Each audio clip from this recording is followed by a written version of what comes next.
नमस्कार मित्रांनो, महाज्योती योजनेच्या अंतर्गत प्रत्येक विद्यार्थ्याला टॅब मिळू शकतो मित्रांनो. तर इयत्ता 10वीच्या विद्यार्थ्यांना टॅब मिळणार आहे. 10वी मध्ये पास होणाऱ्या विद्यार्थ्यांना टॅब मिळणार आहे. तर नेमकी काय अट आहे, कशा प्रकारे मित्रांनो या टॅबलेट मिळवण्यासाठी तुम्ही अर्ज करू शकताय आणि हा टॅबलेट तुम्हाला कसा मिळणार, तर या सगळ्या मुद्द्यांवरती आज चर्चा करणार आहोत. तर हे परिपत्रक मित्रांनो समजून घ्या, नीट वाचा, नीट समजून घ्या आणि फॉर्म भरा. तुम्हाला टॅबलेट मिळू शकतो मित्रांनो मोफत. ओके, तर बघा या ठिकाणी आपण समजून घेऊयात इथं काय आहे नेमकं या ऍडव्हर्टाइज मध्ये. बघा, महाराष्ट्र शासनाकडून मित्रांनो हे टॅब मिळतील तुम्हाला. इतर मागास बहुजन कल्याण विभाग, महाराष्ट्र राज्य, मुंबई कार्यालय, मुंबई कार्यालय, त्याचबरोबर व्यवस्थापकीय संचालय, महात्मा ज्योतिबा फुले संशोधन प्रशिक्षण संस्था, महाराष्ट्र राज्य, नागपूर. ओके, मग आता इथे बघा, आपण जर पाहिलं तर इथे नेमका काय मुद्दा आहे बघा. जेईई, नीट, MST CET 2026-28 परीक्षा पूर्व ऑनलाईन प्रशिक्षणाकरिता योजनेचा तपशील. म्हणजे जे विद्यार्थी इयत्ता 10वी नंतर सायन्सला जाणार आणि भविष्यामध्ये जेईई, नीट, MST CET यांसारख्या परीक्षा देऊ इच्छितात, तर या विद्यार्थ्यांना हे टॅबलेट मिळणार आहे. तर यासाठी नेमके काय अट आहे ते आपण समजून घेऊयात. बघा, महाराष्ट्र राज्यातील इतर मागास वर्ग, विमुक्त जाती, भटक्या जमाती तसेच विशेष मागास प्रवर्गातील विद्यार्थ्यांना महाज्योती मार्फत JEE, NEET, MST CET batch 2026-28 च्या पूर्वतयारीसाठी मोफत ऑनलाईन पद्धतीने प्रशिक्षण देण्याकरता विद्यार्थ्यांकडून ऑनलाईन अर्ज मागवण्यात येत आहे. सदर योजनेअंतर्गत महाज्योती मार्फत विद्यार्थ्यांना मोफत ऑनलाईन प्रशिक्षण टॅबलेट सुद्धा देणार मित्रांनो. तुम्हाला टॅब सुद्धा मिळणार आहे. म्हणजे तुम्हाला फ्री मध्ये ऑनलाईन गायडन्स पण मिळणार आणि टॅब सुद्धा मिळणार आहे. तर बघा, पात्रता काय आहे. विद्यार्थी महाराष्ट्राचा रहिवासी असला पाहिजे.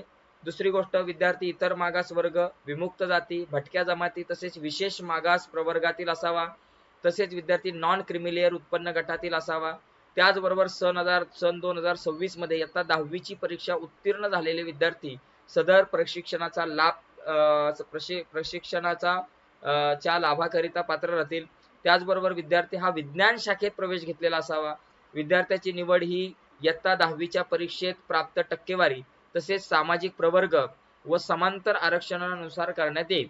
आता कागदपत्रे तुम्हाला काय लागतील मित्रांनो. बघा, आधार कार्ड लागेल, रहिवासी दाखला लागेल, जातीचे प्रमाणपत्र, वैध नॉन क्रिमिलेअर प्रमाणपत्र असेल, इयत्ता 10वीची गुणपत्रिका, दिव्यांग असल्याचा दाखला आणि अनाथ असल्याचा दाखला. तर बघा, इथे ही वेबसाईट आहे मित्रांनो. या वेबसाईटवरती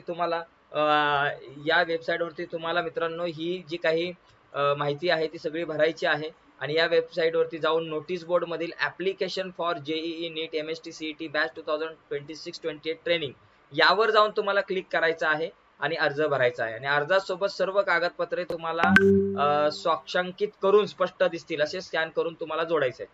आरक्षणाचे मित्रांनो इथं दिले बघा, कुठल्या वर्गाला किती टक्के आरक्षण आहे ते तुम्हाला या ठिकाणी इथं दिले. हे जरा नीट बघून घ्या.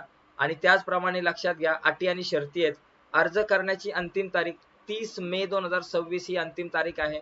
ओके, त्याचबरोबर पोस्टाने किंवा ईमेलद्वारे प्राप्त अर्जाचा विचार केला जाणार नाही. ऑनलाईन पद्धतीनेच अर्ज भरायचा आहे. जाहिरात रद्द करणे, मुदतवाढ देणे, अर्ज नाकारणे व स्वीकारणे तसेच निवडीची पद्धती बदलणे याबाबतचे सर्व अधिकार हे व्यवस्थापकीय संचालक महाज्योती यांचे राहतील. त्याचबरोबर अर्ज करणाऱ्या विद्यार्थ्यास 10वी मध्ये ग्रामीण भागातील 60% गुण व शहरी भागातील विद्यार्थ्यांना 70% गुण असणे अनिवार्य आहे. म्हणजे जे विद्यार्थी ग्रामीण भागात राहतात त्यांना 60% गुण मिळवणं अनिवार्य आहे. म्हणजे जे शहरी भागात राहतात त्यांना 70% गुण मिळणं अनिवार्य आहे. ओके, तर या ठिकाणी मित्रांनो संपर्क सुद्धा तुम्हाला दिलाय. काय अडचण असेल तर इथे तुम्ही कॉन्टॅक्ट करू शकताय. आता ही PDF हवी असेल तर या व्हिडिओच्या खाली डिस्क्रिप्शन मध्ये मी लिंक देतो.